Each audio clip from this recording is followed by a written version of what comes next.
Do you see yourself as like a dead rock floating in thin air? Yeah, a little bit.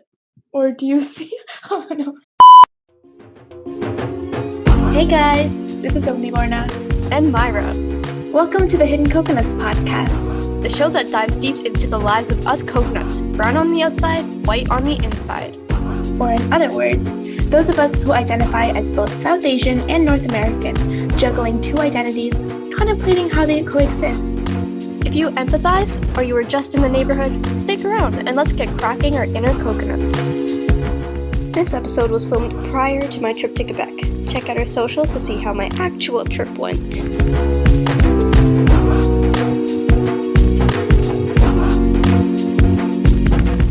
Time is coming quickly. My proposed exchange is supposed to be this summer for 5 weeks, so there's a lot of questions and issues surrounding it, so I think it's a good time to talk about that.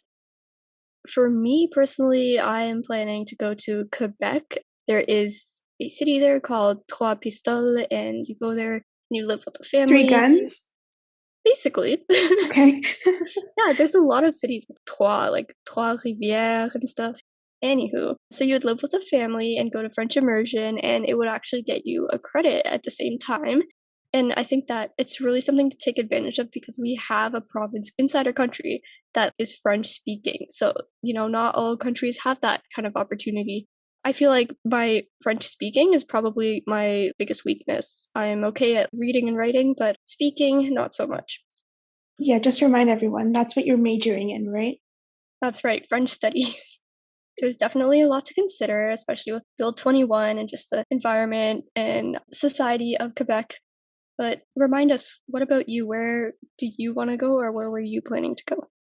Oh, okay. So I don't have to submit my application for another 3 weeks, but I am targeting the UK right now. I had to choose like top 5 university choices from the list, and then they'll just choose whichever one they think is best, I guess. So I'm a psych major. Well, not major. We call it a specialist program because like my main focus throughout my degree is psychology. And so I'll basically be spending the winter term, so winter 2023, in a UK university. I'd be taking courses, like the same credit load as I would have here, and taking courses equivalent to courses I would have taken here anyways, as a way to like get international experience while getting my degree, and also a chance to explore the UK education system a bit, just in case I decide to do my graduate school there.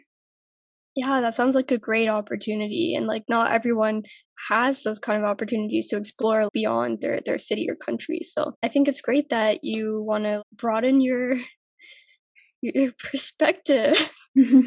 Broaden my horizons. Oh my God, that's what it is. Thank you.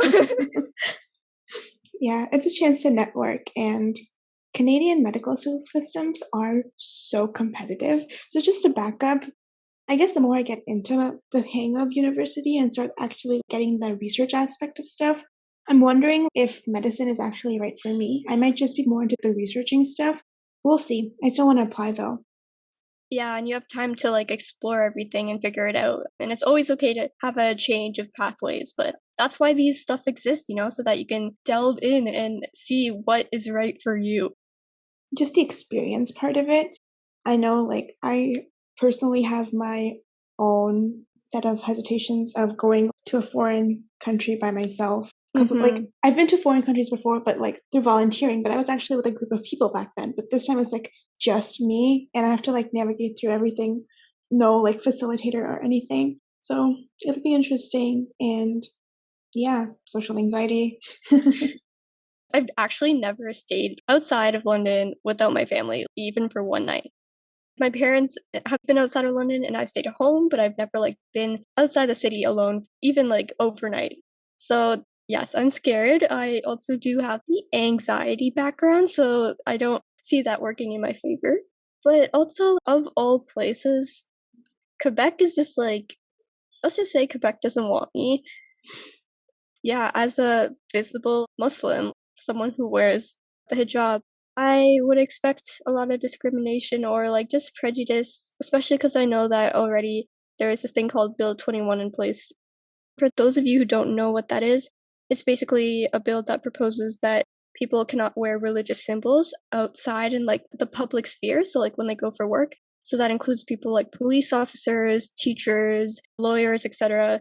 And yeah, so I want to become a teacher, but I think it's not even about just the profession just yet, but if they are reinforcing this idea that people should not be wearing religious symbols. And right now, I have to because it's a religious thing, right? It's not like I just wear it to show that I'm Muslim, but it has a purpose. So the fact that this law exists is making me uncomfortable because it's not an easy decision where I'm just going to take off my scarf and go for an exchange program. I really have to weigh like both sides and see like, okay, this is an opportunity, but at what cost? The same goes on for here and like experiences. So I know like when I was attending our exchange information session, they were like, when people don't realize that there's such events exist, like such opportunities exist, and more people should take advantage of these things. I was just thinking, there's so many people that would want to go into these things, but there's so many other factors, not just like financial issues, but like sociocultural issues, barriers that kind of prevent them from experiencing things to the fullest. Definitely. And another thing is accessibility. In theory, people even think that places are accessible, and then they realize, unfortunately, the hard way that it is a tough environment for them to be in. And I wish there was more effort made to make environment more inclusive, but unfortunately, that's not happening. And also just like thinking of my faith, right? So not only am I going into a place that already has suspicions about my faith being a Muslim, but I just think of living with a family and they have like maybe no clue what my religion is about. So, for example, we have 5 prayers in a day, and one of them is before sunrise. So I just kind of like picture myself in a house with a family, and I'm just getting up at 6 in the morning and I'm going to the bathroom and I'm doing our whole ritual purification. We call it ablution, and that's basically where you wash your hands up to your elbows and your face and your feet before you pray. So I just imagine doing that at 6 in the morning and just thinking about if the family were to wake up or be like, what is she doing? Like, this would be probably a very big culture shock for them, even though like it's their house. But you get the idea. Like, they would just be so shocked. And I feel like that difference wouldn't really reflect nicely. They would probably think of me in some weird way. Whereas that is probably my favorite part of the faith because when I start my day with a prayer, I feel the blessing in it and it just makes me feel so calm. Do you ever think that might be worst case scenario in your head? Like that's just your body's way of kind of preparing you. And what if that's not how it is? What if they're a little bit more informed than that? Or since being chose to be a host, there must be like certain guidelines that they had to follow or like maybe some kind of training they had to do to become a host family. Maybe it would be brought to their attention before you went there that this is who she is, this is her faith, and like, is there any way to let them know beforehand that this is what you do? That's a very good question. So, first of all, I haven't applied yet, but I think it's a great idea to ask about the family. And I would think that they would be, I guess, accepting and would have some kind of training. You're right. I actually didn't think of that in the past. So, that's good to know. But I think at the same time, I wouldn't call what I was imagining like a worst case scenario, just because it wouldn't be uncommon for people to think of me that way. At least that's how I imagine it. I want to hear more about like you before going to England, or like what do you think that environment is like based on what you've heard, and what are your fears? What is your worst case scenario? Oh, okay. I think just overall, my worst case scenarios might be a little bit different than yours. So, although I did too grow up in a Muslim environment, it wasn't the main thing that everyone revolved around. And I kind of also like adapted into that. So, I think overall, my biggest problems or biggest issues are mostly around social anxiety, just because that takes up my world. And like, just looking back, I've missed a lot of opportunities because of that social anxiety aspect and how it physically weighs me down. One of the main reasons I chose England was, first of all the other countries, it kind of had that emphasis on psychology, which I liked and I need to get my degree. And also, I don't know if you know this, but there's a lot of Bangladeshis in UK, like overall. Oh, Like I didn't know people, that. yeah, so Most people in Bangladesh, when they say, oh, I'm going to live in a foreign country, it's either America, the US, or it's England. And there's like a certain area of Bangladesh, a certain like district. Anyone of that area who like goes abroad, they're going to England. And even like in London, there's like this area that's solely for people of that Bangladeshi district. So I know people personally who've gone to England, but my grandfather also would make regular business trips to UK.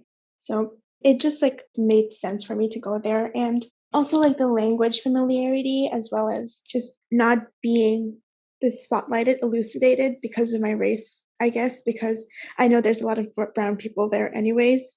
Definitely. And I think that's one thing we all strive for is just some sense of familiarity. And I totally get that decision. And I feel like if I had to choose between England and some other country where they didn't speak English, I would definitely lean towards the UK.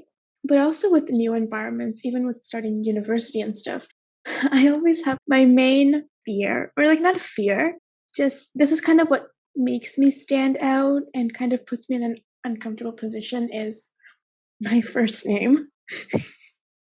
I get that. Because my first name is Agnibarna, which probably people would not be able to pronounce it just by looking at it. I've grown up hearing people pronounce it as Agnibarna, and I got used to that, and that's how I would like address myself. But I think the older I get, the more I'm trying to just embrace it, that this is a part of me. And if I can pronounce European names, then I think people can take like an extra couple seconds to learn how to pronounce my name as well. I love that point. And names are something we have since birth. Like we're literally born and we have our name very shortly afterward. It's a central part to your identity in a sense, because this is what people call you. It's like when you call the moon, you know what it is. But you are Agnibarna, right? Like that's you. But if people start calling you Agnibarna or something else, it just creates discrepancies and it makes you question who you are. I don't know if that made sense, but that was me trying to explain stuff. Yeah, that does make sense. I'm trying to see how I can put it into words. I got it. Yeah, so I've been in this country since I was 6 years old, and before that, I had my own way of pronouncing my name. And the first time I heard my first grade teacher try to pronounce my name, it took me a second to realize what he was saying. He's pronouncing my name.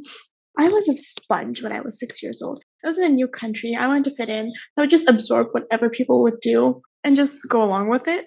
Yeah, I just got used to people just pronouncing it as Agnibarna, and that stuck with me. And I got so insecure trying to like share like the proper way to pronounce it because people would think it's weird. People would think it doesn't like match the English alphabets, or like that's not how you would say it.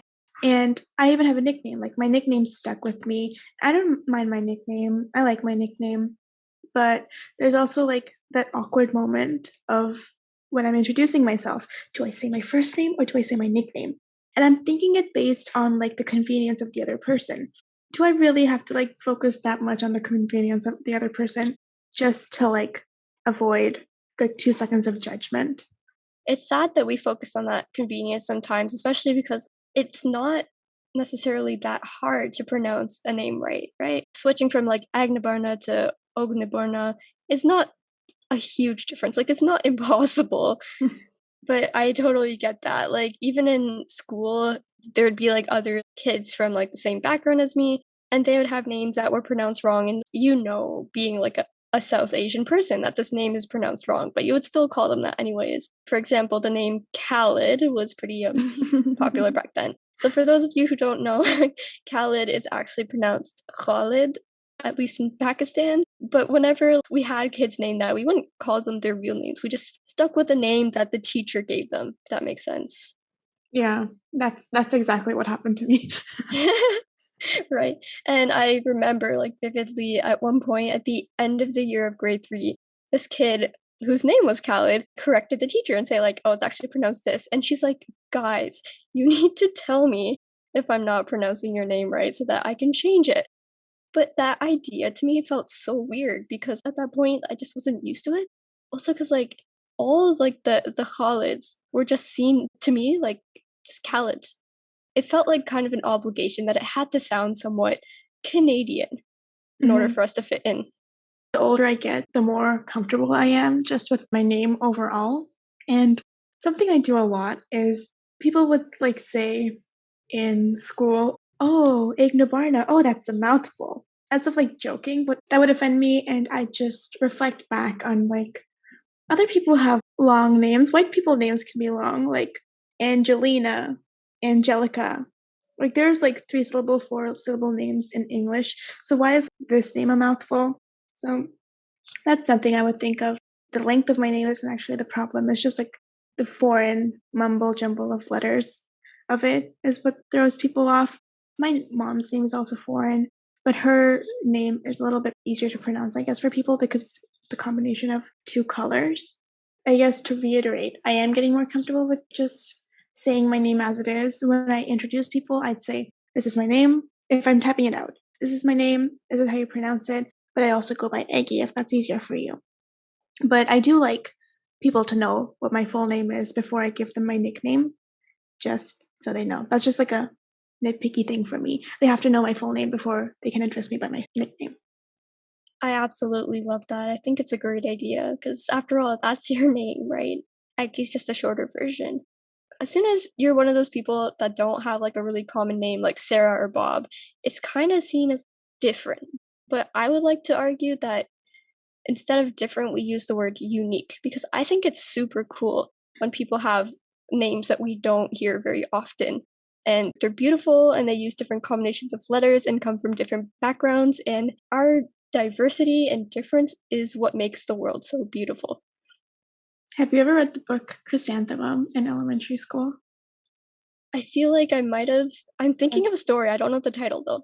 That was a really good book. It's about like, okay, the characters are mice, and this one mouse is born, and she is given the name Chrysanthemum.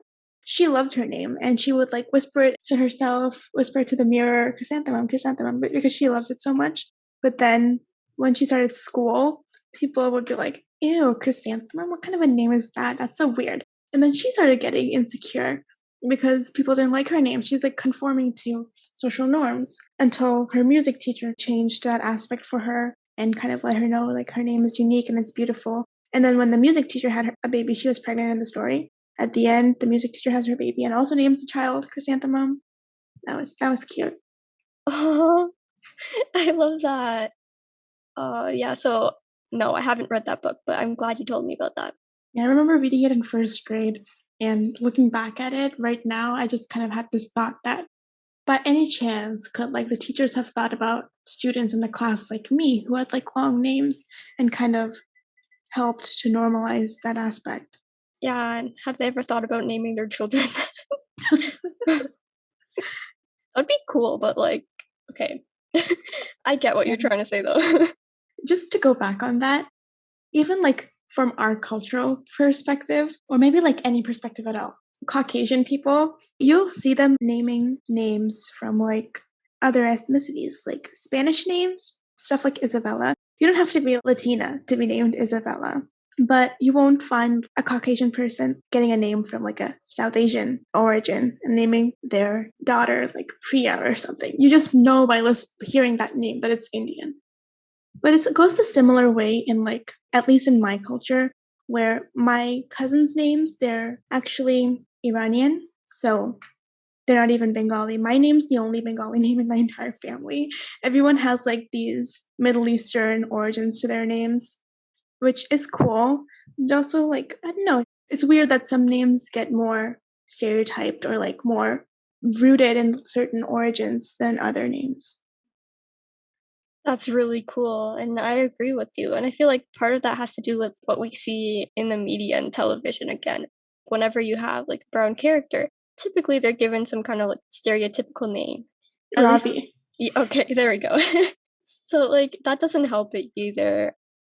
And also I've seen, like, people that are ethnic, you can say, and when they come to Canada, they change their name to something that's Oh, Canadian. yeah. Yeah. Aggie. Yeah, and, like, even completely. I know some people that were Korean, and they came to our school, and their real name, I, again, struggled to pronounce it, but it was completely different, and then when they came here, their name was, like, Julia, or Isaac, or Yes. Fiona. Completely, like, changed, you know what I mean? Yeah, I had a friend in like grade 5, Crystal. We called her Crystal throughout the entire time. And on the last day of school, we found out that she just casually says, "Oh, but my Chinese name is this." Like, whoa there. I guess looking back, I feel bad in a sense that they couldn't embrace that same name in this country. There was like a certain amount of time in my early teen years where I would make people refer to me by my middle name. Like, what I have two middle names. The one that's more common among people would be Nirvana because it's a rock band. So at that time, I had a huge fan page. I was like I still am a fangirl, but at that time, it was different. I was a huge fan of Bridget Miller and Shane Harper at that time, so I had a fan page for them. I was so insecure of like putting my actual name in it. I just put Nirvana, and everyone would just refer to me as Nirvana. So yeah, I get the whole name changing thing. Fun fact for y'all, my family, like my immediate family, actually calls me by my middle name. So growing up, I've always been called by my middle name, which I guess I'll share for this purpose. It's Maha, so that's Maha. And I remember switching schools in grade 4, and I was there when we were going for registration, as my dad was like giving the information to the person, the secretary. They're like, okay, so you want to go by Maha, but your first name is Myra. So I'm like, wait a minute, why don't we just like switch things up? So ever since then, I had people refer to me as Myra. Like it wasn't anything but me not liking my name, but I just wanted to try something new. And after all, that was technically my first name. So why not? And I remember it was a struggle at first to get used to it because I would still be calling myself Maha. Even in class, like I would write my name down on paper's eye and people would be like, who the heck is Maha? Like, ouch, okay. But eventually I got used to it, and I think the name really grew on me to the point where like I wanted my family to call me that. But of course, they were so used to calling me Maha that it was hard for them to switch.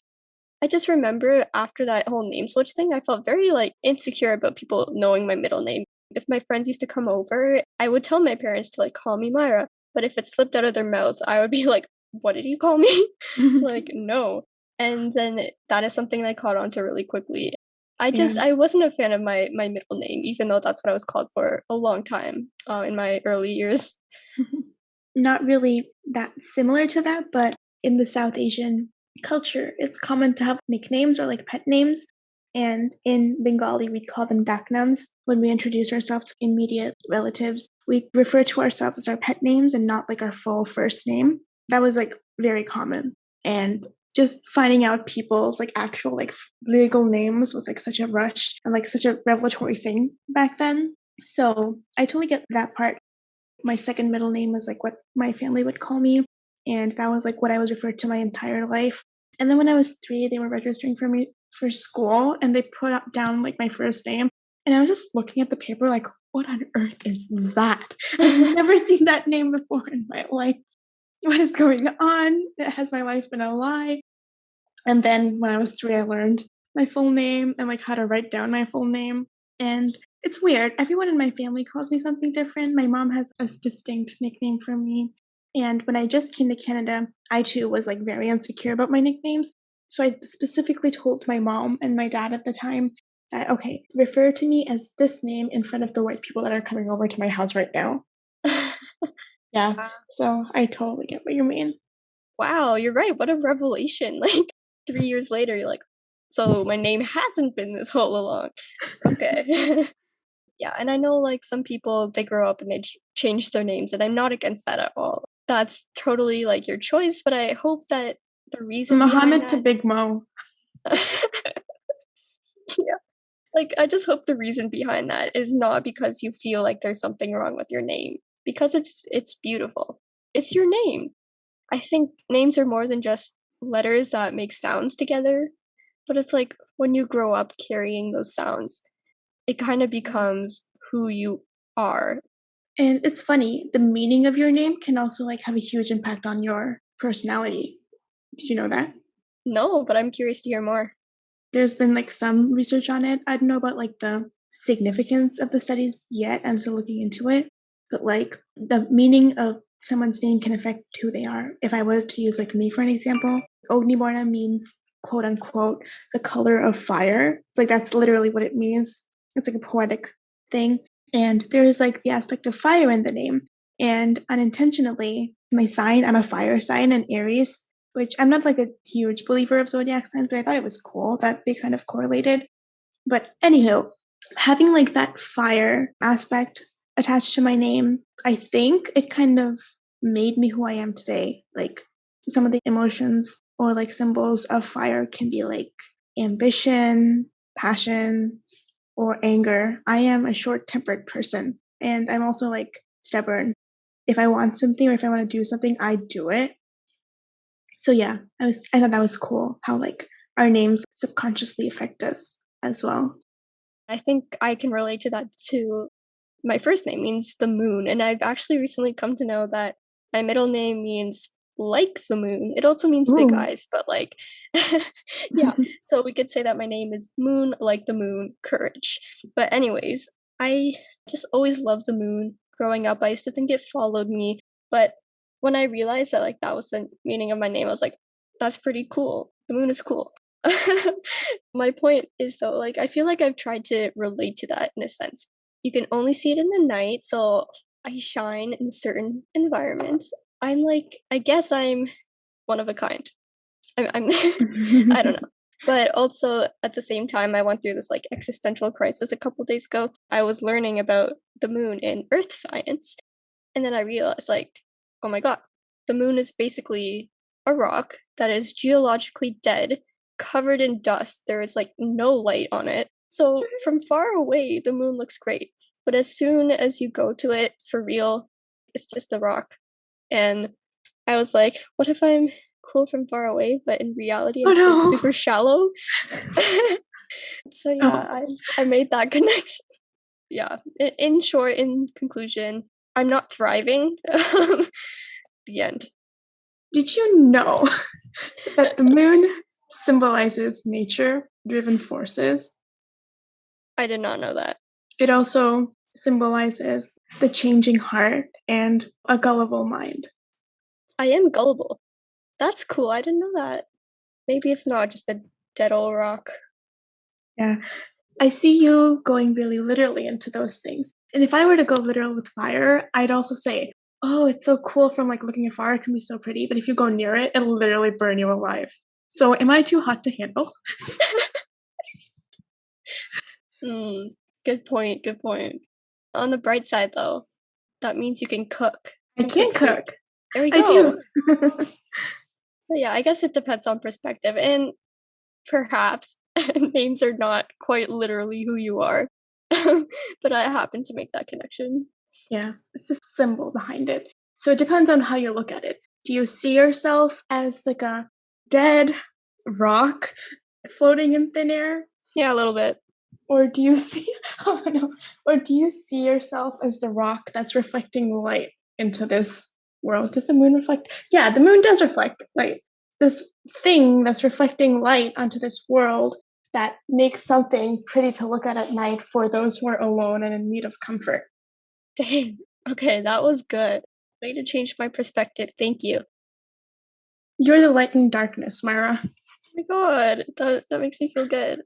I guess at this point of time, I'm not feeling that confident and my self-esteem isn't that good, so I feel like that's why I was leaning towards the first definition.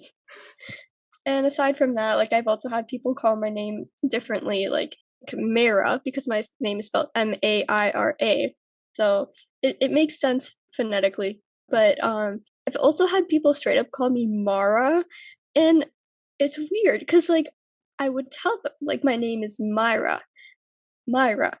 I don't see it being that hard. And like literally my boss would call me Mara, and everyone else in the center, the kids, the other people that work there would all call me Myra. What else? I've had Maria. Just curious, but have you ever like thought about what your name would be if you changed your name to like a Canadian or like Caucasian name? I haven't. My 8-year-old self has. Can you tell? Like my early school days were like very insecure. It makes sense though, like you came to a whole different country. I knew 2 names, a Bengali name that I would change my name to, and like a I'm pretty sure there were like a bunch of English names I would have changed it into. Just a little bit of background. I grew up at a time where fluffy, frilly dresses and gowns were just making an appearance in Bangladesh. I was grown up around like girly cultural clothing, but when it came to like casual clothes, it was all about t-shirts and shorts and jeans for me. So after coming to Canada, my dress up was very tomboy at that time. And I would like see people around me, like the girls around me, and they would be dressed in dresses, skirts, pink, pink, pink. When I had like a lot of blues. And just the gendered ideologies of all these things, they were not that common in Bangladesh because we wore uniforms in Bangladesh.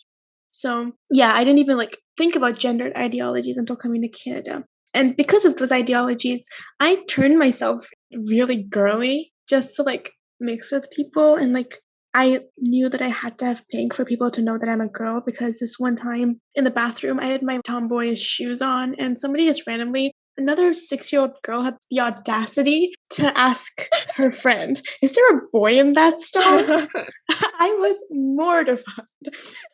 So yeah, I turned myself really girly, and based on the girliness, I would like think of classic girly names like Cassandra, Pearl, Olivia. Olivia was a big one in my 8-year-old mind, looking back. Yeah, for me, it would have been like Hannah. I had a friend named Hannah. That name was really cool for me, but poor 8-year-old Aggie. Especially as children, that's kind of what we do for a living. We absorb everything and we learn. Yeah. So you were actually born in Canada, and like your entire education has been in Canada. So do you, just asking as the psychosocial person, have you like noticed gendered ideologies all through your life, or was there like a certain time where you just realized that there's a difference between boys and girls? Definitely growing up, especially in my early years, there's a whole pink and blue thing. Girls Yeah. like pink, boys were blue. Other than that, I feel like it was later into my childhood where I realized, wow, there's a lot of stuff that's messed up.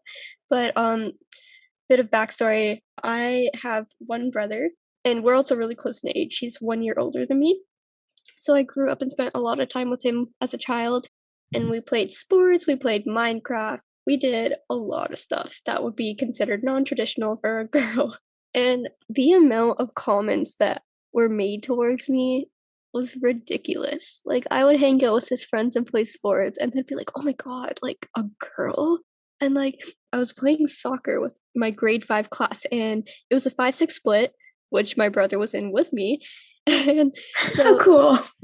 yeah, we were in the same class for 2 years. Anyways, I like could take the ball from this guy kid, aka a boy, and this other kid goes like, "Oh my god, like you should be ashamed of yourself. Like a girl can beat you."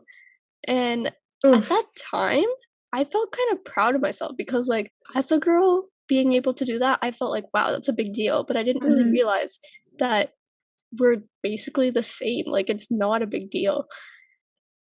Okay, well, we had some epic discussions today. They went really deep and far into space.